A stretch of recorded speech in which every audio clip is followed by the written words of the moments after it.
If you've been watching the news recently, you'll have noticed all the bad news about the state of global banking and the economy. Traders seem to be in a rush to get to work despite the carnage, but the Wall Street bull once again was going nowhere. Smiles were rare, except if you worked elsewhere. Why are you the only man smiling on Wall Street this morning? I'm just happy to be alive. Nobel Economics laureate Edward Prescott says the euro is doomed, banks are dinosaurs, and America will have a giant collapse much bigger than in 2008. The headlines mark yet another historic low. The Bank of England says we're caught up in a severe and synchronised downturn in the world economy. But no one, it seems, is banking on the banks. The stakes are exceptionally high and confidence is absolutely on the floor. So unless something happens soon, whether or not this bailout in the US works, whether we're actually going to do anything here in the UK, we need some sort of direction, we need some sort of clarity from the government so the markets can gain at least a minimal amount of confidence back. Britain's at risk of slipping into recession for the third time since the beginning of the global financial crisis 4 years ago.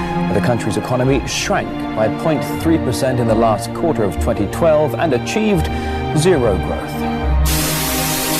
It is the biggest casualty of the financial collapse, with losses of £24.1 billion, the largest in British history. Last week, Royal Bank of Scotland took a further £13 billion worth of taxpayers' money to add to the $20 billion that we've already given it. A day, the UK's biggest banks are rescued by the British taxpayer, the world's central banks act together to slash interest rates, and yet the International Monetary Fund warns we're facing a major economic downturn.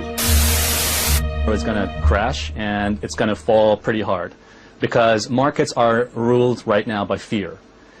Investors and the big money, the smart money, I'm talking about the big funds, the hedge funds, the institutions.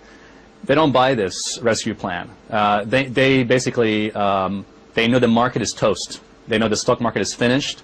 The euro, as far as they're concerned, they don't really care. They're moving their money away to safer assets. I bet you're wondering what the solution is.